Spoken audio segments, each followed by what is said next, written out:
I think Joe is gonna get in the booth.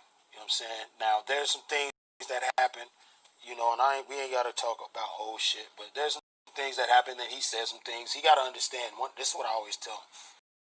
You have a huge voice in the game. Yeah. So if you say something, that shit's gonna resonate. You know what I'm saying? So if he says something that, you know, I disagree with as far as like how some shit went down on Shady Records, and you know, you say, yo, it happened like this, and I say, nah, it didn't quite happen like that.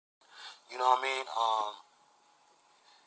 He just gotta be careful. His voice is big, and you know, one day I'm hoping that him and M will be able to sit down. You know what I'm saying? They don't gotta be friends again. They don't gotta do none of that. Just be men and sit down and be like, woo, because guess what? They cut from the same cloth. You know what I mean? They really deep artists. They love their craft.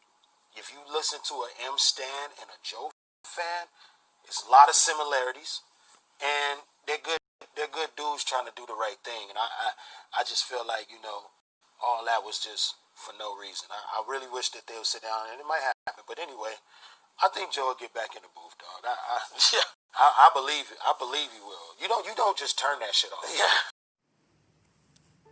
What's good, y'all? It's Coffee on the vid, and you guys hear Kxng, Crook, Crooked Eye there talking about Joe and M.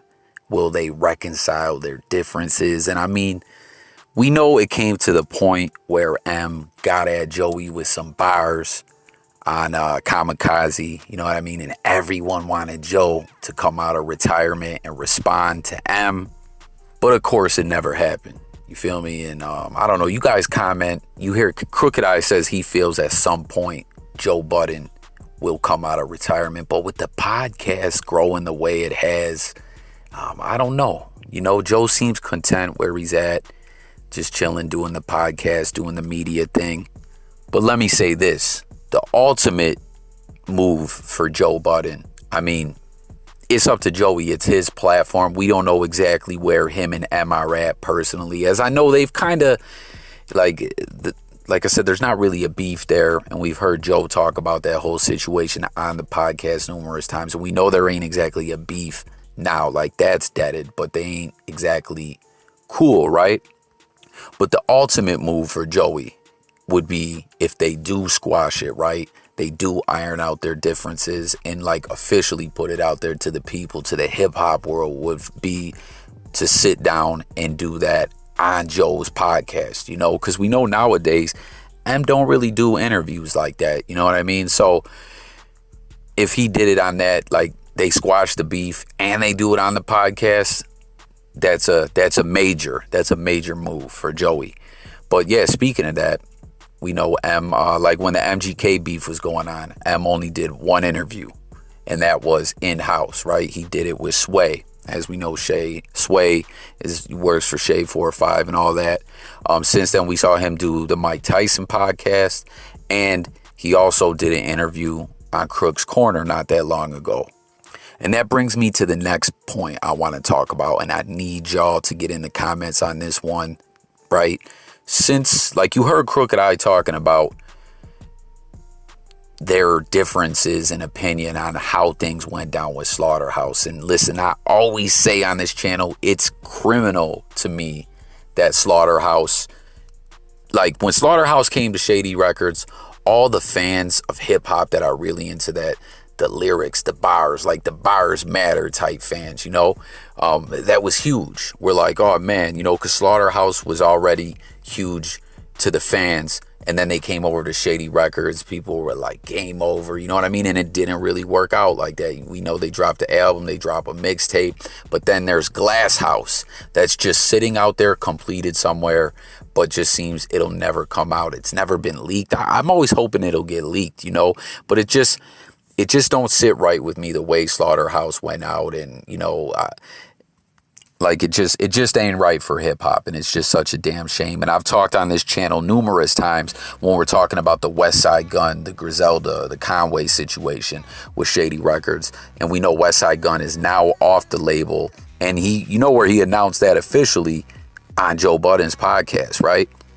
But we know Shady Records is not good with artists, right? But it's just kind of wild, right? Because Crooked I and M are tight.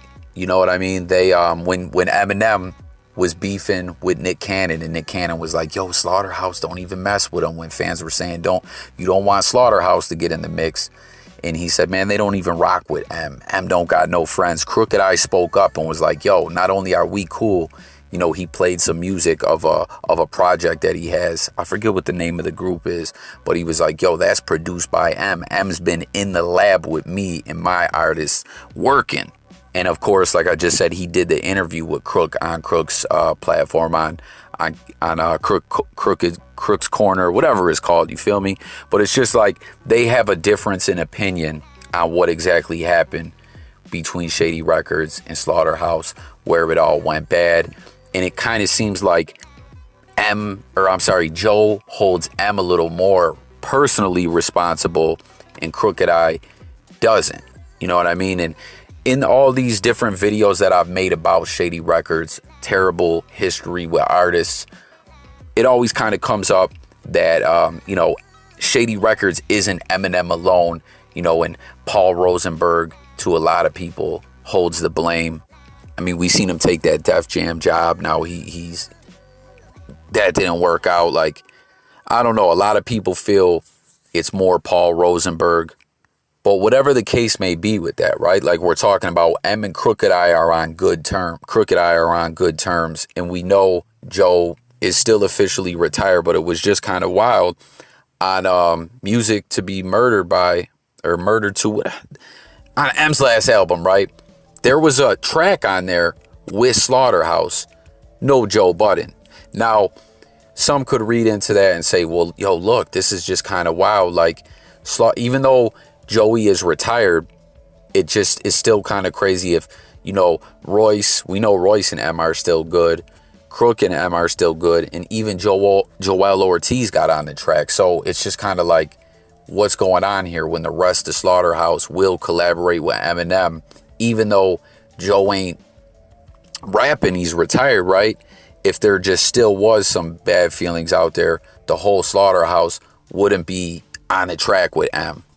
So it's just kind of a crazy situation, you know? Like, where did it all go wrong? Why is Joe kind of seem to be over here in his own space and the rest of Slaughterhouse? You know what I mean? Like, what's really good? What's your guys' take and opinion on that whole situation? But I don't know, man. Let's talk about it in them comments. All the hip-hop fans out there, if you're new to the channel, make sure to subscribe. This is Jay Coffee Talk. We talk music, news, sports, current events, and all that. But I'm very interactive in the comments. I always want to hear what the people got to say. So let me know your thoughts on the whole situation across the board. Also, let me know your thoughts on that Slaughterhouse Glass House. Will we ever get it? You know what I mean? Like, let's talk about that. And do you think Joey will ever come out of retirement? I don't know, man. Crooked I seems to think he will.